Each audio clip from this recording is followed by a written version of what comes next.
अस्सलामुअलैकुम, this is Ayesha Jahanzeb and you watching me on my official YouTube channel. इससे पहले कि इस व्लॉग में आगे बढ़े मैं आपसे रिक्वेस्ट करूंगी कि आप हमें जो है लाइक, सब्सक्राइब और बेल का बटन ज़रूर दबा लीजिए ताकि आपको पता चले हमने नया क्या पोस्ट किया है। हर तरफ अमरीकी इलेक्शन के ही चर्चे हैं और लाजमी बात है कि हम भी अमरीकी इलेक्शन के ऊपर ही बात करने वाले हैं। पहले आपको थोड़ा सा एक पर्सपेक्टिव दे दूँ। अमरीकी इलेक्शन में दो कैंडिडेट्स हैं, जो बाइडन जो डेमोक्रेट्स की तरफ से हैं और डोनाल्ड ट्रंप जो ऑलरेडी एग्जिस्टिंग प्रेसिडेंट हैं, वो अपनी सेकंड टर्म के लिए इलेक्ट होना चाहते हैं और वो रिपब्लिकन है।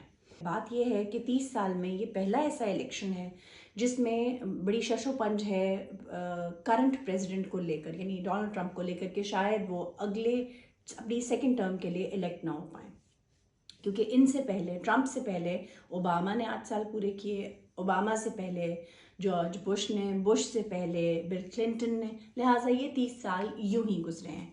अब ट्रंप की बारी है। लेट्स सी कि क्या होने जा रहा है। It is the donkey versus the elephant.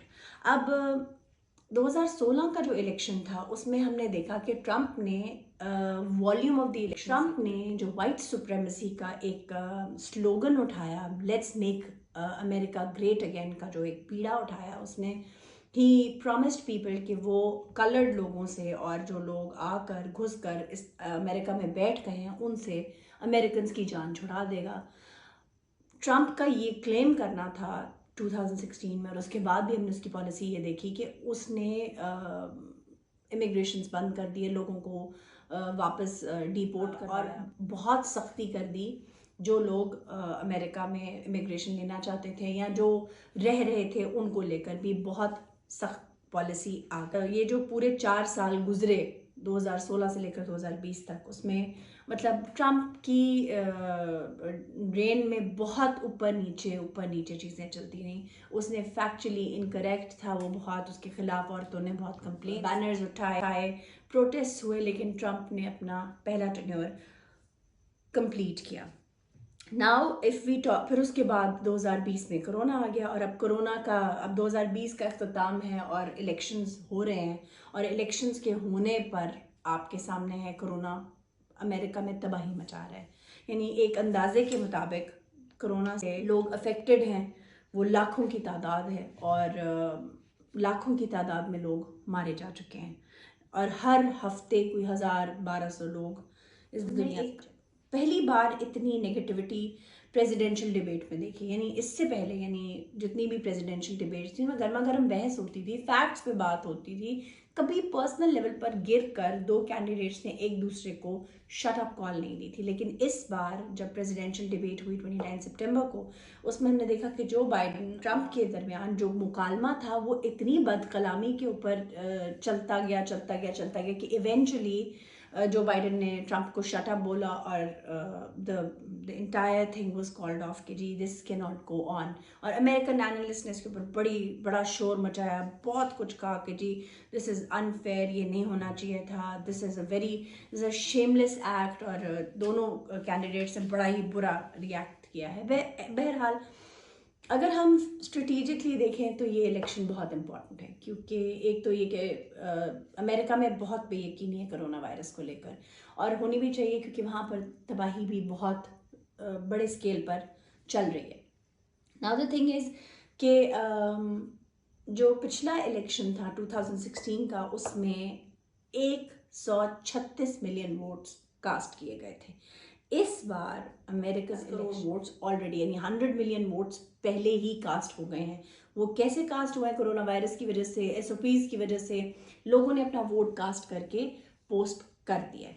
अब ये पहला अमेरिकन हिस्ट्री का पहला ऐसा इलेक्शन है जहां पर 10 करोड़ वोट्स ऑलरेडी कास्ट हो चुके हैं इलेक्शन डे से पहले। और अब जो इलेक्शन डे की जो एक्सटेंडेड टाइम था और उसके साथ जो भी काउंटिंग चल रही है, पोस्ट भी अभी पहुंच रही है, तो उसका भी अंदाज़ा लगाया जा रहा है। कहा यह जा रहा है कि जो पोस्टेड वोट्स आए हैं उसमें जो बाइडन जो है वो लीड ले रहे हैं, लेकिन हतमी नताइज अभी तक कहीं पर भी नज़र नहीं आ रहे। अच्छा, अमेरिका की 50 स्टेट्स हैं। 50 स्टेट्स में जो इम्पॉर्टेंट स्टेट्स हैं, हर जो स्टेट है उसका अपना एक कलर है। यानी लेट से कि हम अगर मिसाल के तौर पे कैलिफोर्निया की बात करते हैं तो कैलिफोर्निया जो अमेरिका की सबसे बड़ी स्टेट है in terms of population and third biggest in terms of area.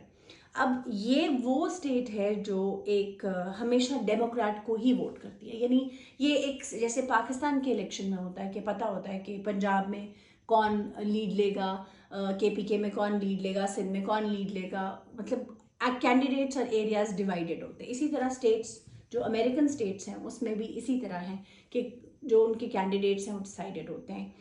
असल जो इसमें इस बात में कैच है वो है स्विंग स्टेट्स, वो स्टेट्स जो किसी भी तरफ स्विंग करके इलेक्शन का रुख मोड़ सकती हैं। यही वो स्टेट्स हैं जहां पर मैक्सिमम धांधली, जैसे ट्रम्प कह रहे हैं, वो की जा सकती है या वो इलेक्शन को टर्न आती है। कि मैंने जैसे पहले कहा था कि ये ट्रम्प ने इस पूरे इलेक्शन का टेम्परेचर बहुत हाई कर दिया। कैसे टेम्परेचर हाई किया?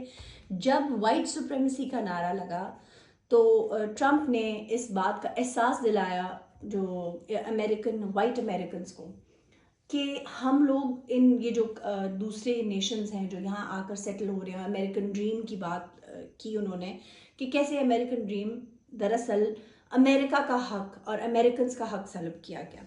अब उसमें वो जिम्मेदार ठहराते हैं हम लोगों को और एशियंस को और लोग अमेरिका में सेटल हो गए in terms of looking after their dream of freedom. And Pakistan के लिए जो बाइडन बेहतर है या ट्रम्प बेहतर है? अब अगर हम जो बाइडन के मंशूर को देखें तो he is very clear.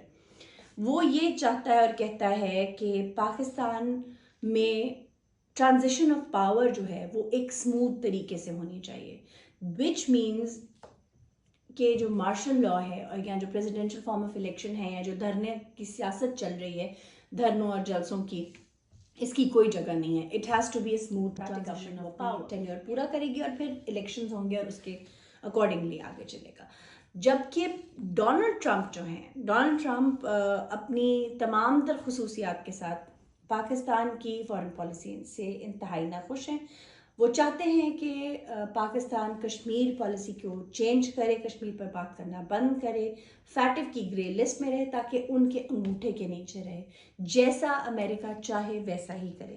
On the analyst ये कहते हैं और मेरा भी यही मानना है कि ट्रम्प के बैग में कुछ बड़ी अच्छी चीज़ें भी हैं। जैसे ड्यूरिंग ट्रम्प्स रेन या ट्रम्प के जो प्रेसिडेंट होने के टाइम पीरियड में, टेन्योर में, कोई नई जंग का आगाज़ नहीं हुआ, बल्कि जो अमेरिकन ट्रूप्स की विड्रॉल की बात इतने अरसे से चल रही थी अफगानिस्तान से, वो ही is manage to bring that to a table, यानी अब टेबल टॉक पर बातें आ गई, विड्रॉल के प्रोमिसेस को पूरा किया जाने लगा। देन इसराइल के साथ अमेरिका के ताल्लुकात बेहतर हो गए हैं और इसराइल के ताल्लुकात यूएई के साथ बेहतर हो गए हैं। लिहाजा ये भी एक ऐसी चीज़ है जो अमेरिकन को इस चीज़ की तरफ रखेगी, इंडेटेड रखेगी कि ट्रम्प की पॉलिसी चाहे जैसी भी है, बड़बोली है, सेंसलेस है, इमोशनल है, एंग्री है, वायलेंट है, फिर भी झूठी है, बट स्टिल वो जैसा है वैसा ही नज़र आता है। इसमें मैं समझती हूँ बहुत बड़ा इफेक्ट कोरोना की प्रेजेंस का भी है। कोरोना के होने की वजह से बहुत पर्सपेक्टिव चेंज, जहाँ लोग ये कह रहे हैं, डेमोक्रेट्स ये कह रहे हैं कि corona is going to adversely effect Trump's popularity, मैं ये समझती हूँ कि कोरोना शायद ट्रम्प के हक में बेहतर हो जाए। अब वो कैसे, मैं बताती हूँ। ट्रम्प की पॉलिसी बेशक बोल्ड पॉलिसी है, जिसमें जो कहती है कि कोई ज़रूरत नहीं है मास्क पहनने की, हाथ में लाओ, इधर जाओ उधर जाओ। बहुत से अमेरिकन ये समझते हैं कि मास्क पहनना, किट पहनना, ये उनकी आज़ादी की रिप्रेजेंटेशन नहीं है, लिहाजा बहुत से लोग उसे सपोर्ट करते हैं। फिर वैक्सीन्स के अंदर बहुत से लोगों का भरोसा नहीं है, क्योंकि अगेन वही बात है कि क्योंकि इसको ट्रम्प ही का बयानिया है कि जारी है, डिजीज इज चाइनीज, लिहाजा तो वैक्सीन के ऊपर ट्रस्ट भी नहीं है लोगों का। फिर ट्रम्प ने जो अपने साथ बहुत बड़ी नेकी की है और लोगों के साथ भी नेकी की है कि जो अनएम्प्लॉयमेंट हुई, जिसे डेमोक्रेट्स ये समझते हैं कि हमारे हक में काफ़ी बेहतर हुआ, कि वो अनएम्प्लॉयमेंट हो गई। जाहिर सी बात है, कोरोना आ गया, बहुत सारे लोगों को जॉब से फारिग करना पड़ गया। जो चेक 2-3-4 हज़ार डॉलर के लोगों के घर पहुंचे हैं, ये वो चेक्स भी इलेक्शन का टर्निंग पॉइंट हो सकते हैं, पॉसिबल है। यानी एक फाइनेंशियल कॉम्पनसेशन लोगों को घर बैठे मिल गई कोरोना की वजह। उनके अगेंस्ट जो बातें जाती हैं, जो बाइडन की एक ऐसी पर्सनालिटी है जिसे बहुत से लोग लुक अप करते हैं। फिर इन कंपैरिजन टू ट्रम्प, जो बाइडन एक बहुत ही समझदार इंसान नज़र आता है, एक समझदार कैंडिडेट नज़र आता है। अब देखना ये है कि जितनी डिबेट उन्होंने लोगों के सामने कोरोना को लेकर की है, क्योंकि एक्चुअल टर्निंग पॉइंट कोरोना ही होगा। कोरोना पे अगर जो बाइडन कन्विंस कर पाएंगे अपने आवाम को, तो most probably he will be selected ना। अब अगर हम सिमिलैरिटीज़ को देखें तो ये जो इलेक्शन हो रहा है इसमें बहुत सी सिमिलैरिटीज़ आपको पाकिस्तानी इलेक्शंस की भी सुनाई देंगी। जैसे ट्रंप बात कर रहे हैं कि धांधली की बात की उन्होंने, अभी इलेक्शन शुरू मतलब हुए ही थे तो उन्होंने धांधली, रिगिंग रिगिंग रिगिंग हो रही है, रिगिंग हो रही है, धांधली की उन्होंने आवाज़ लगा दी। उन्होंने ये कहना शुरू कर दिया कि जी मैं किसी किस्म की धांधली को नहीं मानूंगा। उन्होंने इस्टेब्लिशमेंट पे सवाल उठाने शुरू कर दिए। उन्होंने कहा कि इलेक्टर्स फेथलेस हैं। उन्होंने कहा कि मैं अगर हारा तो मैं हारूंगा, ना हराया जाऊंगा, अगर हारा तो सुप्रीम कोर्ट जाऊंगा। सो दैट फिर इस वक्त अमेरिका में जितनी पोलराइजेशन है, सोसाइटल पोलराइजेशन, वोट्स की पोलराइजेशन, that is at its extreme level. यानी इससे पहले अमेरिका में या अमेरिकन इलेक्शन में कभी इतनी पोलराइजेशन नहीं देखी। बेशक मैं ट्रंप से नफरत करते हैं उसकी बेवकूफ़ियों की वजह से, उसकी फैक्चुअल इनएक्यूरेसी की वजह से, उसके मीडिया के ऊपर बैशिंग की वजह से, बट पीपल ऑल्सो, महीना डेढ़ पहले ट्रंप को खुद भी कोरोना वायरस हो गया। अगेन ये एक सिंपैथेटिक वोट, मैं समझती हूँ सिंपैथेटिक वोट उसकी तरफ चला जाता है। अब हकीकत ये कि जो 10 करोड़ लोग ऑलरेडी वोट कर चुके हैं उसमें एक बहुत बड़ा मार्जिन बाइडन के हक में है। देखना ये है कि स्विंग स्टेट्स के जब रिजल्ट्स आते हैं तो उन रिजल्ट्स से कौन जीतेगा, लेकिन मुझे ये पता है कि मार्जिन बहुत ही कम होने वाला।